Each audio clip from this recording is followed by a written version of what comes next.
Bonjour à toutes et à tous les amis, c'est Gilles Mansillon, j'espère que vous passez une belle journée. On se rapproche demain d'un grand portail du 777. C'est le 7 juillet de l'année 2023 qui est une année 7.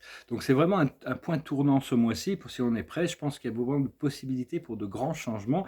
Et astrologiquement parlant, il y a les nœuds de la Lune qui se déplacent, hein. Donc il y a beaucoup de transformations en préparation. Je voulais discuter de quelques idées, un pour dire qu'il ne faut pas douter de sa réalisation intérieure, hein, c'est important, parce que les humains sont capables du meilleur et du pire de toute manière, hein. Et vraiment, sur Terre, c'est vraiment une planète très très exceptionnelle parce qu'il y a énormément de lumière qui existe parallèlement à énormément d'obscurité. C'est-à-dire l'obscurité est très sombre, mais la lumière est très lumineuse. C'est pour ça qu'on est l'univers tout entier s'intéresse à ce qui se passe ici. Et, euh, et donc, oui, donc c'est vraiment c'est assez rare, hein. On est vraiment sur une planète absolument fantastique, même si bon, des fois on se dit bon, c'est pas toujours facile de vivre sur Terre. Il faut comprendre que toute la réalité sombre doit s'écrouler, toute la matrice, tout doit être révélé, toute l'obscurité doit se révéler avant de pouvoir commencer à reconstruire quelque chose. Et une fois que le terrain sera assainissé, purifié sur la Terre, il y a d'abord besoin de toutes ces révélations. Il y aura une période de guérison, hein, d'adaptation. L'humanité va devoir s'adapter à toutes ces illusions qui leur ont été proposées. Et une fois que ça sera purifié, on va pouvoir commencer à reconstruire un nouveau monde. Cela dit, on doit déjà commencer à le construire dans notre vision, dans notre intention. Mais enfin bon, c'est normal qu'il y a beaucoup d'incertitudes en ce moment, hein. Donc continuer à travailler avec la foi et l'espoir. Et comprendre que le voyage, comme disait Dante, Dante Alighieri, le grand poète italien du XIVe siècle, que la journée, le voyage au paradis commence en enfer, hein. Il faut faire face à toutes les ombres de l'enfer avant de pouvoir s'élever, hein, parce que quand on reste dans la 3D, on est complètement coupé, on est dans l'illusion, mais quand on rentre dans la réalité, on doit faire face à toutes nos ombres. Petit à petit, Dante, grâce à Virgile, il navigue les cercles de l'enfer, puis il trouve une porte d'entrée sur le purgatoire, il escalade la montagne du purgatoire et finalement trouve le paradis. Et il peut retrouver Béatrice qu'il recherchait grâce à l'assistance de Saint Nicolas, je crois. Et donc, savoir que tous les vieils enseignements, tous les enseignements anciens, c'est vraiment des enseignements qui maintiennent l'esclavage au procédé de soumission à des forces de contrôle, alors qu'on doit être soumis aux forces de liberté, aux forces de la lumière et de l'amour, au Créateur, hein. Moi, je ne fais que partager mes connaissances ou mes ressentis, ma guidance. Et oui, parce que c'est où on travaille il y a ceux qui travaillent à travers la peur et ceux qui travaillent à travers l'amour, ceux qui travaillent à travers la séparation, ceux qui travaillent à travers l'unification. En gros, c'est les deux groupes qui sont essentiellement. C'est pas vraiment même une question de jugement, c'est une question de direction par rapport au flow, aux leçons qu'on est en train d'apprendre. Il y en a certains qui se servent eux-mêmes et qui cherchent à avoir le pouvoir extérieurement pour se servir eux-mêmes, et puis ceux qui cherchent à avoir le contrôle sur eux-mêmes pour servir extérieurement, hein. Enfin, c'est juste une question de maturité d'âme, parce qu'une âme qui n'est pas prête ne sera pas capable de comprendre ces choses-là. La carte de la journée, c'est la même que celle que j'ai eue, c'est une des plus belles cartes de ce jeu, ça s'appelle la bénédiction, c'est-à-dire un miracle, quelque chose d'inattendu, inespéré, au-delà de ce que l'on pense pouvoir mériter. Donc il faut vraiment rester ouvert, hein. Il y a toutes sortes de surprises qui se préparent, et quand on se retrouve dans des terrains ou des situations où il y a beaucoup d'obscurité, où il y a beaucoup de conflits, où il y a beaucoup d'agitation, bénissez et avancez. Vous n'avez pas besoin, c'est pas la peine de rentrer c'est comme une vague, hein. Quand on surfe, on reste sur la vague. Et si on tombe dans le creux de la vague, ça y est, tout est foutu, hein. Donc vraiment garder quand même une certaine distance et comprendre que bon, le chaos risque de s'intensifier, hein. Mais enfin, il faut à la fois être gentil et fort, hein. Et mais ne pas se laisser prendre dans tous leurs drames et tous leurs conflits, même les autres, même des fois on peut avoir même des amis ou de la famille, ils sont dans des drames, des conflits. Il faut essayer de les assister, avoir de la compassion, être posé pour les réconforter, mais sans tomber dans le piège de tomber dans cette dramatisation. Et parce qu'il y a toutes sortes de positions de dirigeants, de leaders qui se préparent, hein. On va pouvoir réorganiser le monde selon beaucoup de travailleurs de lumière sont capables de diriger leur pays, leur groupe, mais ils ont encore des doutes sur eux-mêmes. Donc l'univers est... Mais enfin, Dieu est en train de placer tous ses pions pour pouvoir préparer cette nouvelle renaissance. Chaque pays va devoir se réinventer, se renaître, hein, accepter. Chaque pays a différents karmas, des choses qui sont pas très, qui sont sombres, et des qualités. Hein. Et tous les pays ont quelque chose à apporter à cette nouvelle culture mondiale. Toutes les cultures, tous les êtres ont quelque chose à apporter à cette nouvelle culture.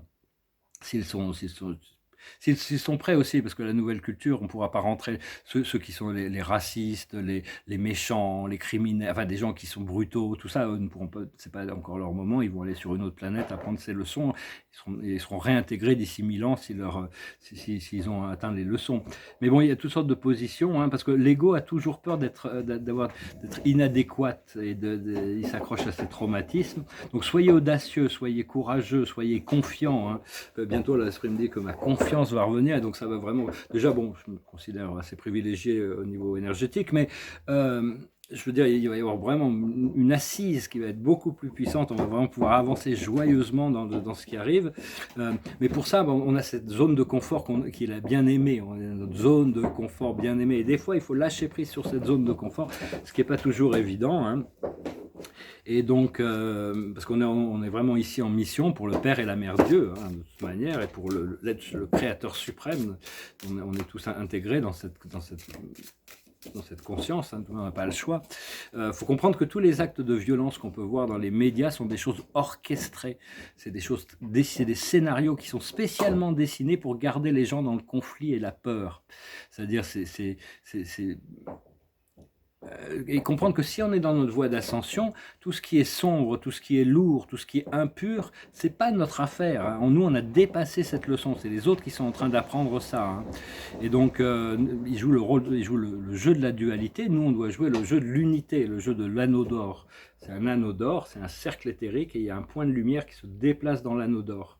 Donc, c'est un anneau éthérique qui avait été dessiné pour assister avec l'ascension. Mais au début, quand on se réveille, tout début, on prend conscience de toute l'obscurité. On a l'impression d'être paranoïaque, schizophrène, on entend des voix, on voit toute cette obscurité, il y a tous les démons qui sont là. Donc c'est vraiment au début, il faut prendre conscience que tout ce mal, cette obscurité, ce qu'on pourrait appeler le mal, hein, existe vraiment sur Terre. Mais à partir du moment où on a suffisamment compris ce qu'on avait besoin de comprendre, c'est plus notre mission de se positionner en état de conflit avec ces choses négatives. C'est juste d'envoyer de la lumière et de l'amour pour que la lumière et l'amour grignotent, consument toute cette obscurité, parce que la lumière... Et le chien.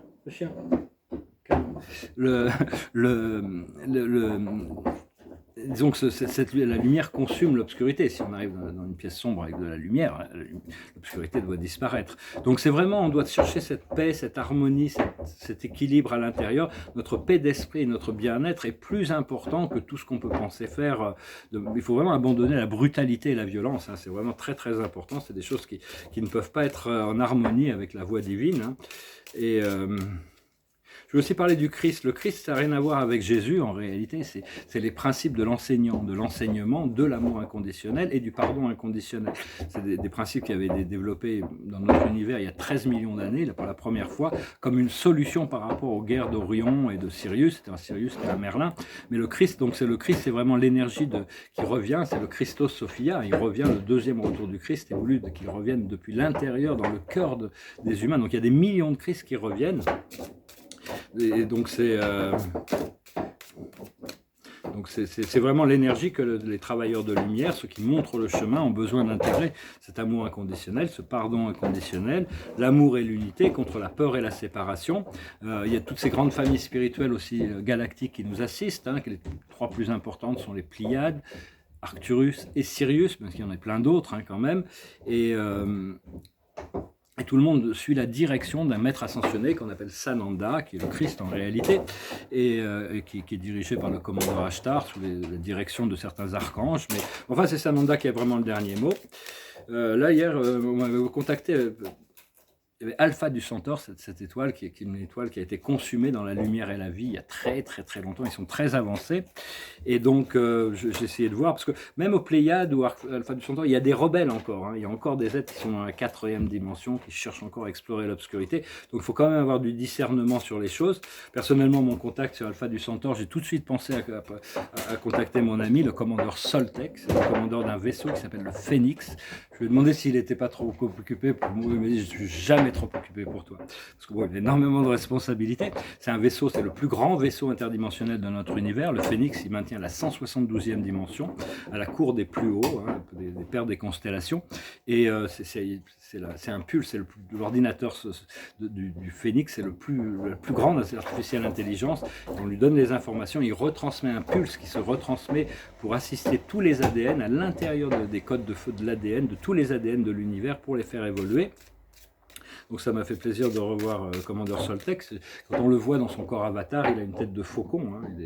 Il a un corps humain, mais il est comme ça ce qui se présente. Il pourrait se présenter autrement, mais enfin c'est son choix. Pour le moment, ce que la Terre on est en train de faire, c'est on est en train de se détoxifier de toute la négativité de la 3e dimension. Et pour ça, on doit se tenir en silence.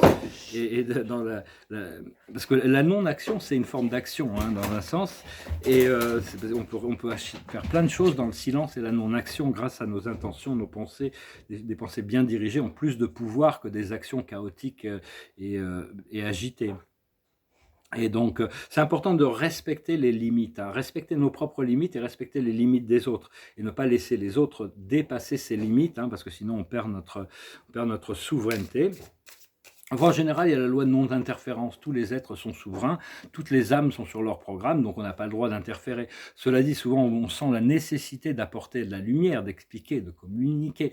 C'est à chaque fois qu'on amène une solution à quelqu'un qui cherche, qui a pas...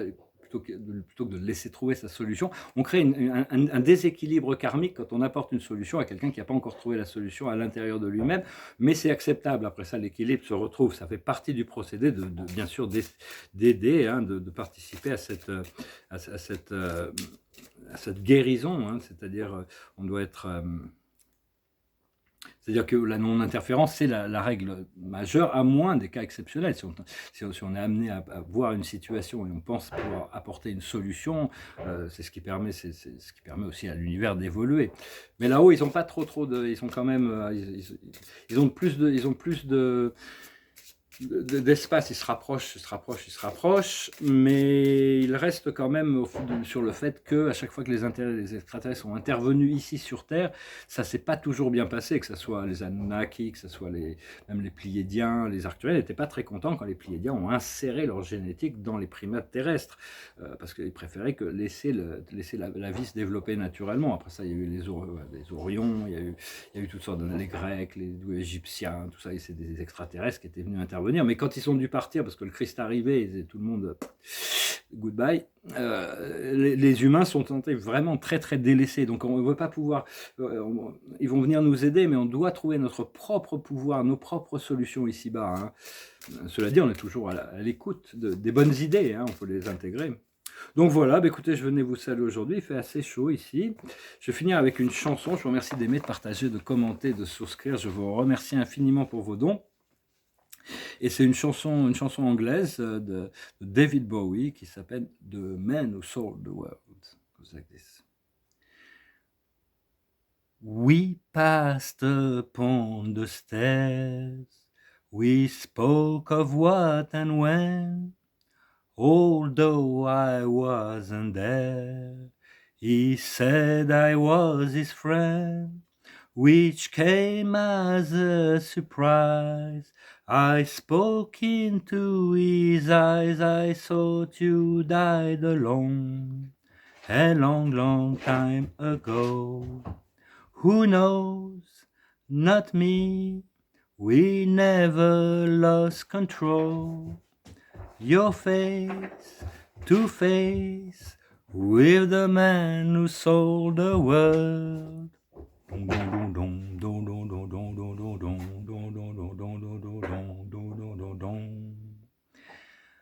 I laughed and shook his hand and made my way back home.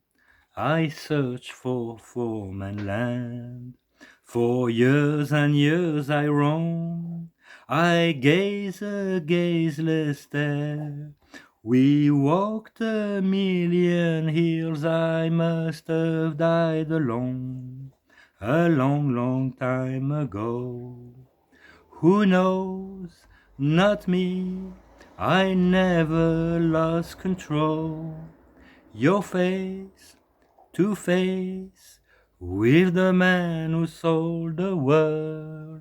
Don, don, don, don, don, don, don, don, don, don, don, don, don, don. Très belle chanson, bientôt je vais pouvoir instrumentaliser ces chansons que je chante, certainement écrire de nouvelles chansons. Ça commence à venir, je n'ai pas encore... D'ailleurs, ça, c'est des choses que je vais organiser assez plus professionnellement, de toute manière, quand ça va arriver. L'observateur de la journée, c'est la potentialité. On devrait déjà être conscient de certains potentiels qui sont déjà devant nous. Après ça, comment et quand et où et par qui et tout ça. Il y a toutes sortes de détails que l'univers va pouvoir régler, mais déjà savoir exactement ce que l'on veut. On nous a montré ce que l'on voulait pas. On est clair sur toutes ces choses que l'on n'aime pas, que l'on veut pas, on veut laisser dans le passé. Maintenant, on doit lâcher prise de certaines zones de confort pour se préparer pour quelque chose de tout nouveau. La plus haute sagesse, c'est l'espoir, l'espérance. Ce que l'on doit comprendre, c'est la patience. C'est une des vertus cardinales de notre super univers. Ce que l'on doit faire, c'est la solution. Nous sommes la solution, vous êtes la solution. Essayez d'être le Gestalt, c'est-à-dire l'élément qui fait que tous les autres fonctionnent. Quand vous arrivez dans une situation, les choses sont harmonieuses. C'est assez magique dans un sens, mais c'est pas nous vraiment. Parce qu'il se passe des choses au niveau supérieur que les âmes ressentent, qu'on ne ressent pas forcément. Maintenant, je sais que l'esprit m'a révélé certaines choses et je rencontre des gens. C'est comme s'ils savaient ce que l'esprit m'avait révélé. Ils reconnaissent ce que l'esprit m'a révélé sans que leur conscience humaine soit nécessairement consciente de ce qui se passe au niveau de ce niveau. Mais donc c'est vraiment arriver à aller directement à la solution, oublier les problèmes et se concentrer sur le créateur, sur la source. Et à partir de là, on trouve la guidance nécessaire. Et l'aboutissant, ça va être le bonheur. Donc vraiment, pour se préparer pour l'été de l'amour, l'été du bonheur, l'été de la joie, et le paradis qui s'ouvre quand même. Ça va être assez... on l'aura mérité, même si si ça se passe dans cette vie, ça se passe dans cette vie. Sinon, si on travaille pour ça, si on se concentre là-dessus, ce que l'on demande, on le reçoit. Donc vraiment, concentrez-vous sur le plus haut potentiel, la plus haute version de vous-même, pour pouvoir le faire et d'être le plus connecté, de pouvoir partager le plus possible, tout en restant toujours souverain, ne pas laisser quelqu'un déterminer quelle est votre réalité, de rester quand même conscient sur ces choses. Je vous remercie, j'espère que ce message aura été intéressant pour vous. Je vous salue, je vous dis à bientôt. Salat.